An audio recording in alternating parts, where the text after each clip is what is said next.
Oke, kita masuk ke gelombang elektromagnetik yang kedua. Ini merupakan materi yang kedua untuk gelombang elektromagnetik. Yang kemarin kita sudah bahas sejarah teorinya kan, sejarah penemuannya. Jadi sebenarnya itu masih ramalan atau asumsi dari si Maxwell. Ada yang namanya gelombang elektromagnetik. Nah, sekarang kita mau melihat yang kita pelajari adalah,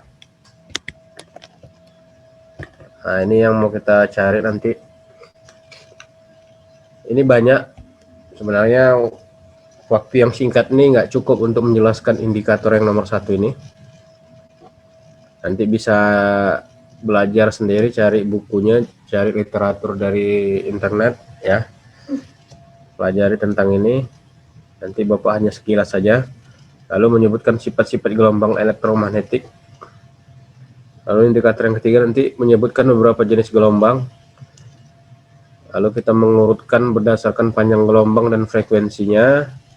Lalu nanti kita coba menghitung frekuensi gelombang elektromagnetik jika panjang gelombangnya diketahui. Oke, kita masuk yang pertama. Ini kemarin sebenarnya udah sekilas Bapak jelaskan ya. Gelombang elektromagnetik adalah gelombang yang dihasilkan dari perubahan medan magnet dan medan listrik secara berurutan, di mana arahnya saling tegak lurus. Nah, ini perhatikan gambar grafik ini. Ini yang arah ke sana, E ini medan listrik. Ini yang ke atas, B ini medan magnet. Coba kita perhatikan yang warna biru medan listrik, yang hitam medan magnet. Ketika medan magnet ke arah sumbu positifnya, maka medan listrik juga mengarah ke sumbu positifnya. Ini perhatikan yang warna merah di sini, pertemuan mereka. Ya, jadi mereka membentuk gelombang yang saling tegak lurus. Nih, ya. Jadi ini yang hitam ini gelombang magnet tersendiri, tapi dia timbul karena adanya perubahan medan listrik tadi, E. Begitu juga medan listrik timbul karena adanya perubahan medan magnet. Jadi saling memberikan pengaruh nih. Hingga nanti kalau udah gelombang seperti ini, kita udah kembali ke pelajaran kelas 11. Ada gelombang sinusoidal, persamaannya tetap kembali ke yang kemarin ya. Bisa dihitung di situ. Ada Yasin di sini kan? Oke, ntar ini ada. Ya. Ada ininya kan, ada persamaan ini. Kalau dilihat sekilas dari gambar yang dihasilkan dia gitu ya. Di sini ya sin omega t. Nah, ada persamaan ini di kalau sudah membentuk gelombang seperti ini. Oke. Ya. Kita lanjut.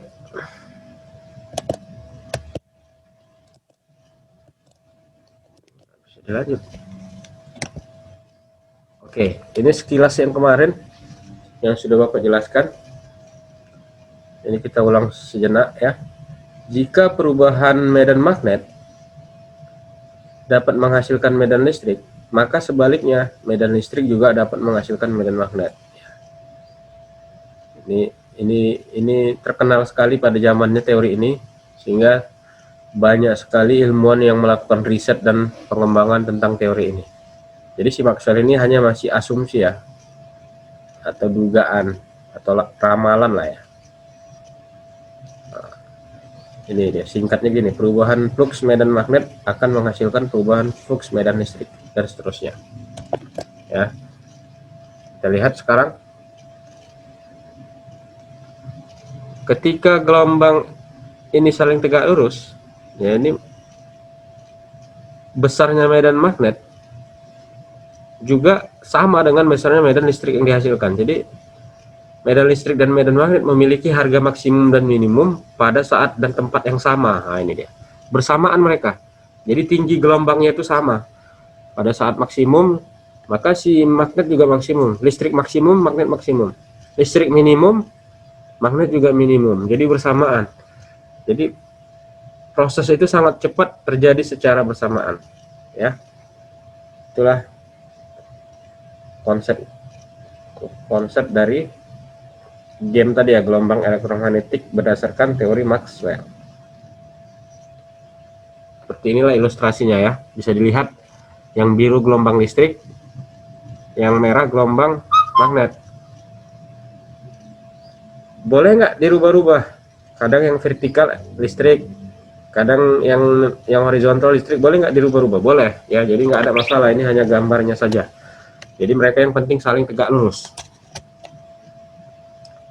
Berikutnya kita masuk ke sifatnya ya. Nah, ini nanti sering jumpa kita di soal-soal latihan ya, sifat-sifat ini sering ditanyakan. Jadi gelombang elektromagnetik tidak memiliki muatan ya. Artinya tidak dapat disimpangkan dalam medan listrik maupun medan magnet. Ya, artinya nggak ada tarik menarik di situ ya. Dia hanya semacam radiasi, efek yang bisa kita rasakan. Nah, tadi sudah merambat dalam garis lurus ya. Jadi tadi sudah dia bergelombang gini. Tapi sebenarnya ini kan garis lurus ya kan. Yang dia hanya bergetar dan merambat gitu. Lalu arah E dan B saling tegak lurus ya. Transversal, mereka sama-sama gelombang transversal, di mana gelombang transversal itu arah rambatan tegak lurus dengan arah getaran. Jadi kalau dia merambat ke sana, getarannya ke atas gitu. Jadi saling tegak lurus. Ya, kita lanjut. Gelombang elektromagnetik dapat mengalami sifat-sifat gelombang yang secara umum sudah dipelajari di kelas 11. Apa aja? Refleksi. Apa itu refleksi? Pemantulan, ya kan? Jadi gelombang itu bisa memantul. Jadi kalau ada ini sumber gelombang elektromagnetik, ya kan? Dia merambat, ya kan, bergelombang, tiba-tiba ada medium dinding gitu. Nah, dia bisa memantul balik lagi gelombang. Makanya kalau kita nelpon kadang suara kita mau bergema gitu ya. Refraksi, pembiasan, juga terjadi pembelokan pada gelombang. Ya, contoh gelombang elektromagnetik itu matahari yang paling simpel. Ya, sinar matahari itu merupakan perubahan medan listrik dengan medan magnet tadi. Dia sampai ke bumi, ini bisa terjadi pembiasan, pembelokan ya. Makanya bisa jadi ada pelangi kan gitu. Magico Hibinio.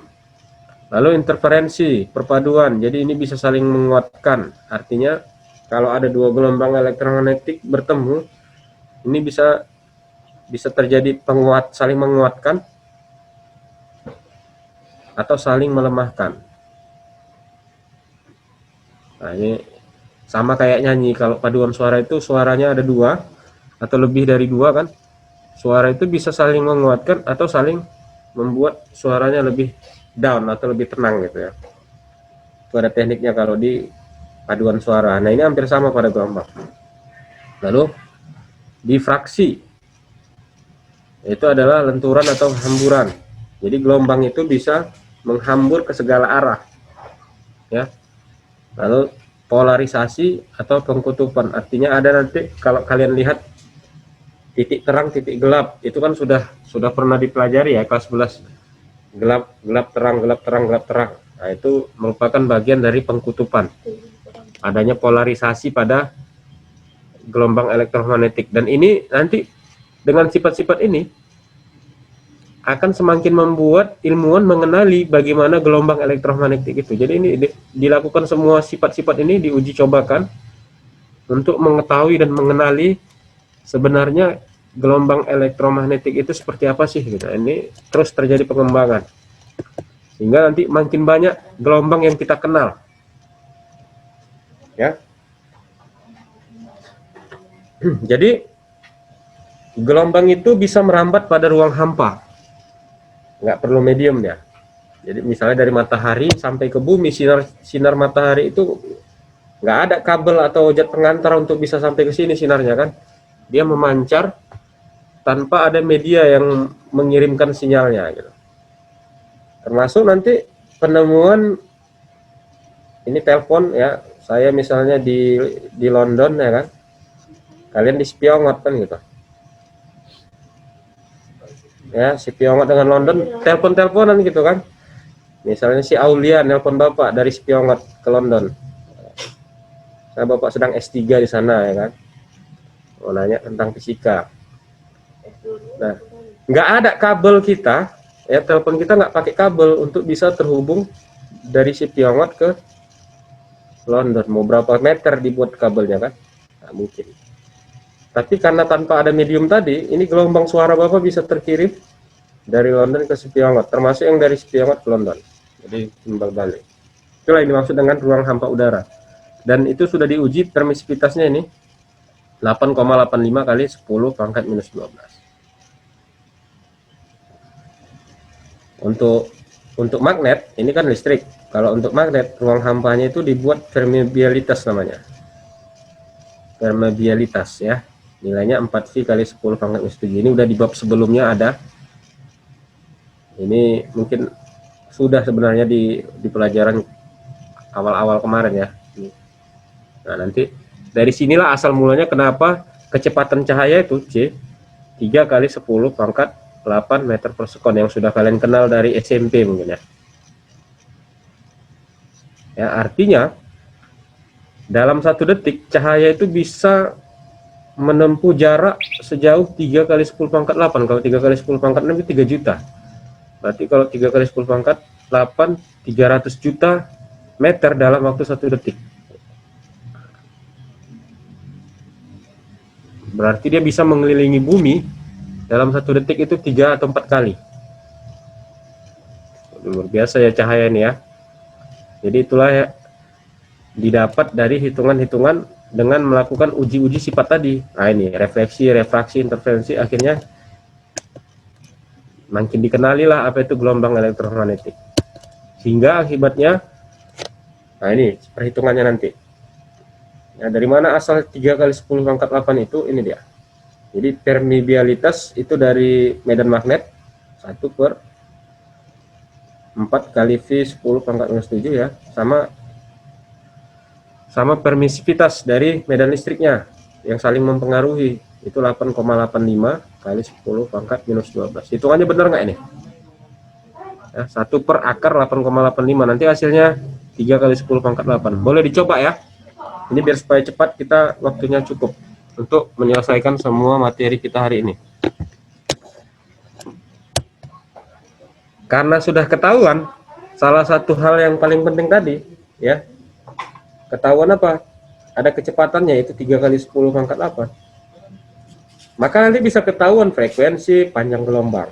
Oh, ketahuan. Nah, dari mengetahui frekuensi dan panjang gelombang ini, oh ketahuan bahwa gelombang elektromagnetik itu mempunyai spektrum banyak jenis ya. Ada gelombang radio. Di awal-awal kita komunikasi pakai gelombang radio. Dulu itu artis terkenal dari radio, dia jadi penyiar. Didapatlah panjang gelombang radio itu 10 kali pangkat 4 ya. Artinya kalau ada penyiar radio di sini di kota Medan Pusat ya kan, lalu di asrama CT Foundation jaraknya misalnya 10 km, ini masih dapat sinyalnya gitu. Bisa mendengarkan radio di asrama itu. Lalu ketemu lagi ada gelombang microwave, ada infrared, ada gelombang yang bisa dilihat ya, visible, ada sinar ultraviolet, ada gelombang gamma dan seterusnya. Ada sinar X lagi. Jadi ini semua dilihat dari panjang gelombang ya. Semakin pendek, biasanya itu semakin tak terlihat. Jadi gelombang yang semakin pendek, semakin tak terlihat.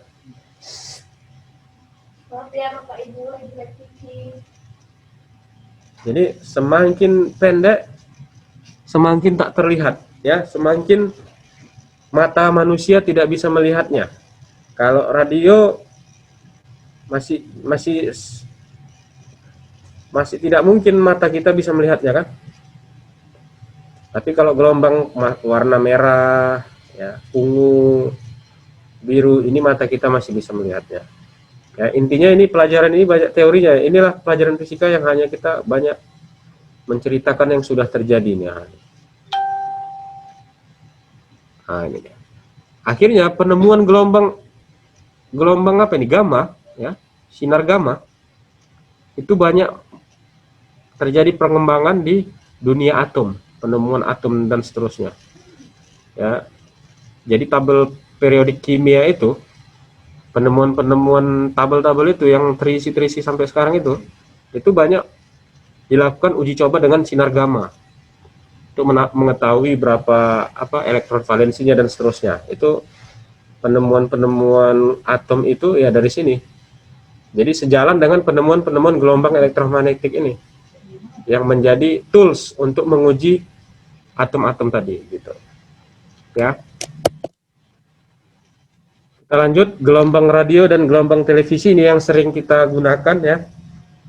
Kalau gelombang radio mungkin sudah mulai jarang, tapi masih ada. Nah, ini ada penemuan baru dilakukan anak Indonesia.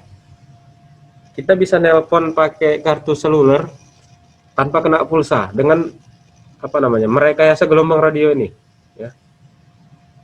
Jadi misalnya ini dipakai oleh militer di daerah Indonesia, Bapak lupa nama daerahnya kemarin, ada beritanya. Jadi si komandan itu hanya megang handphone. Nanti anggotanya melaporkan kejadian di suatu wilayah dengan menggunakan talkie-talkie yang kayak di sekolah itu. Jadi talkie-talkie ini bisa connect ke handphone. Nah, ini penemuan baru dilakukan anak Indonesia. Ya, riset yang dia lakukan. Dan mudah-mudahan nanti Telkom akan membantu risetnya ke depan agar bisa lebih bisa kita gunakan ya, semua masyarakat bisa menggunakan. Jadi nanti bisa nelpon tanpa pulsa. Kalau betul-betul bisa diatur. Ya. Ini gelombang radio banyak manfaatnya, televisi banyak manfaatnya.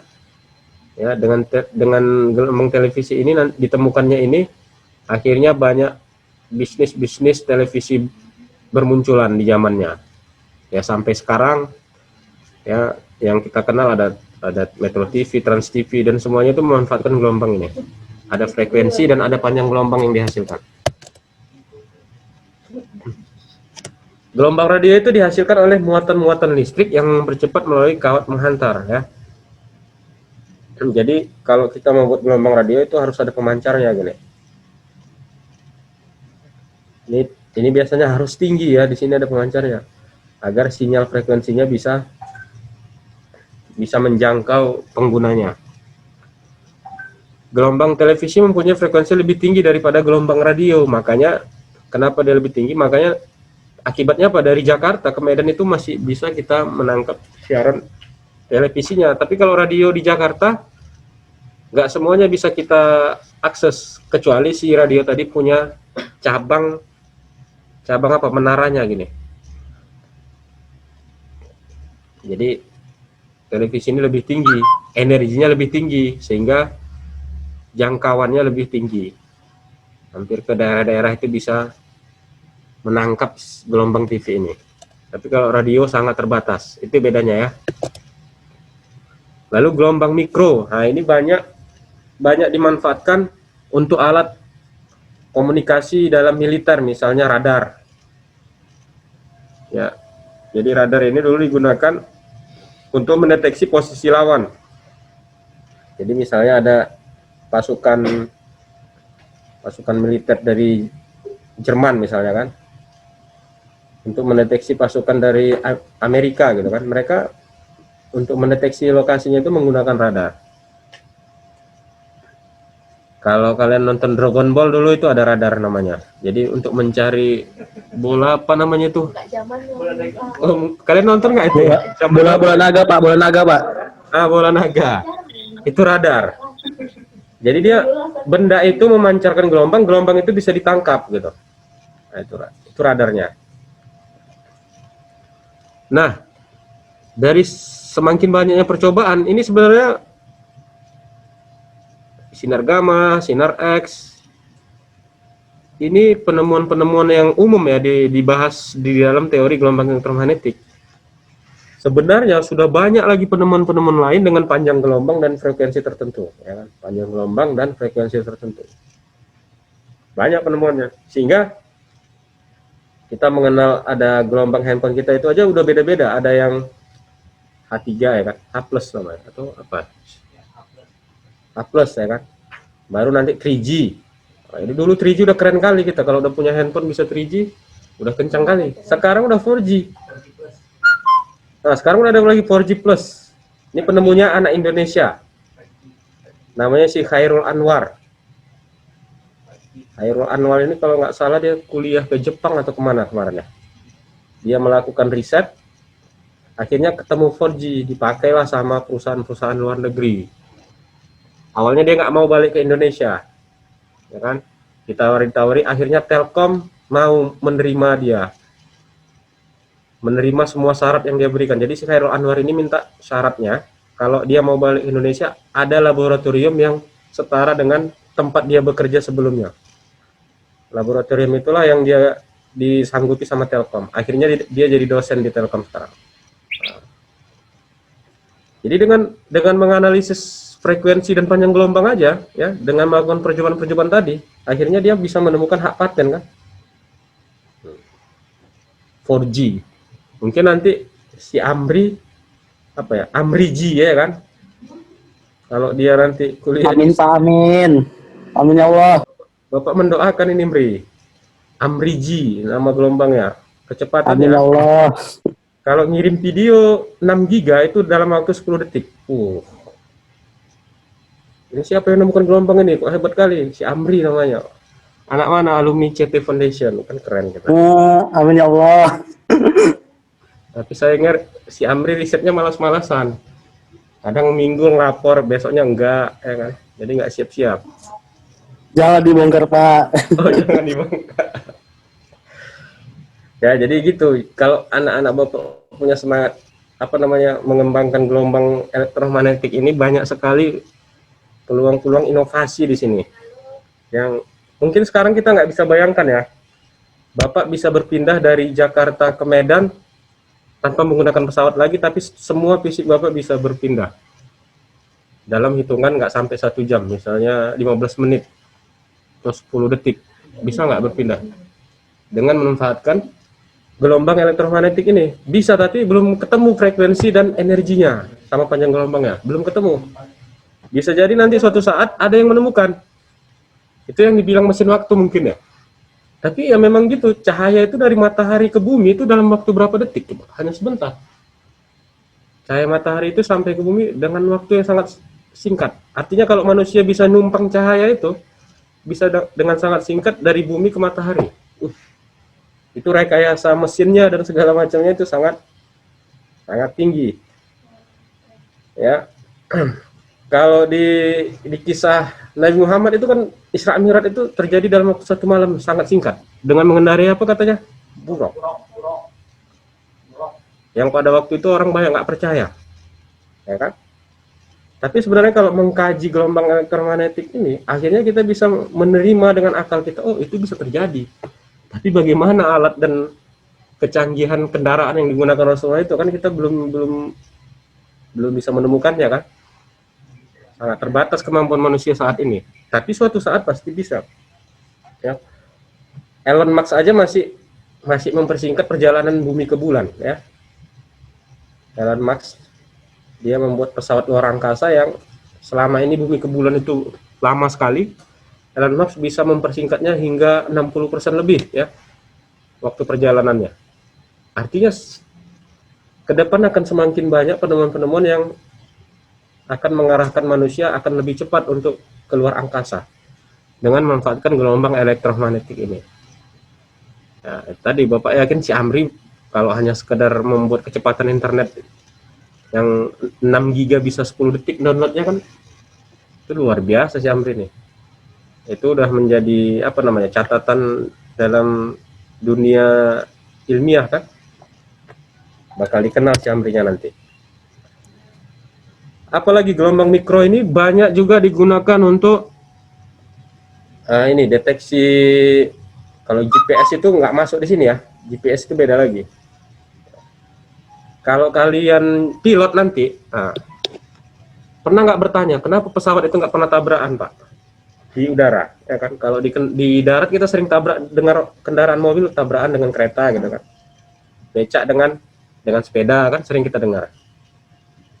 Tapi kenapa di pesawat itu, di udara, kita jarang mendengar ada pesawat tabrakan? Atau apa istilahnya ya? Pas-pasan aja jarang kita ketemu ya kan? Artinya pilot itu nggak pernah tegur-teguran di atas. Mau kemana gitu, nggak pernah kan? Karena memang dengan radar ini tadi, gelombang mikro ini tadi, kita bisa memanfaatkan posisi pesawat, akhirnya sama si pilot tadi bisa tahu satu pesawat dengan pesawat lainnya. Misalnya dari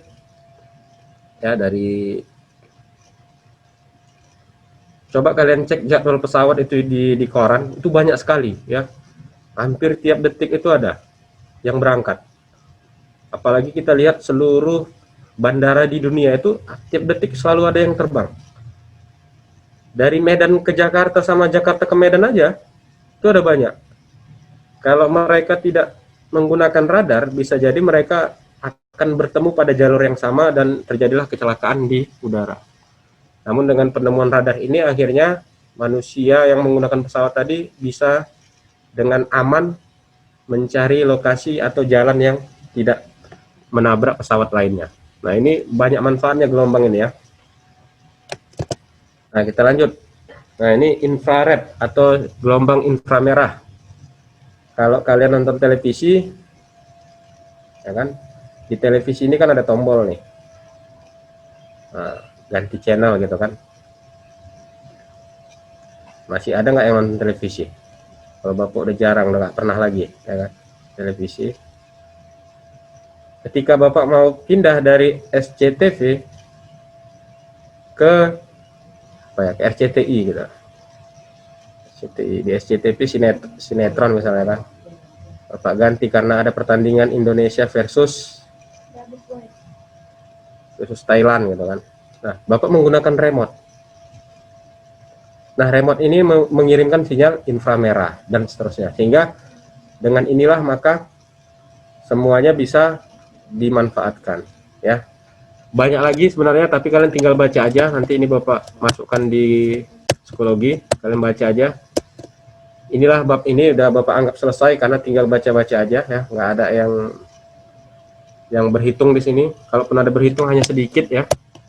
Mudah-mudahan bermanfaat. Assalamualaikum warahmatullahi wabarakatuh. Kalau ada pertanyaan silahkan.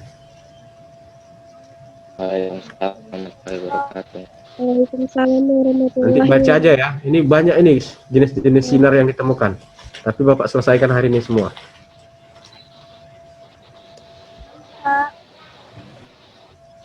Udah ya, aman ya? Aman, Pak. Alhamdulillah. Thank you.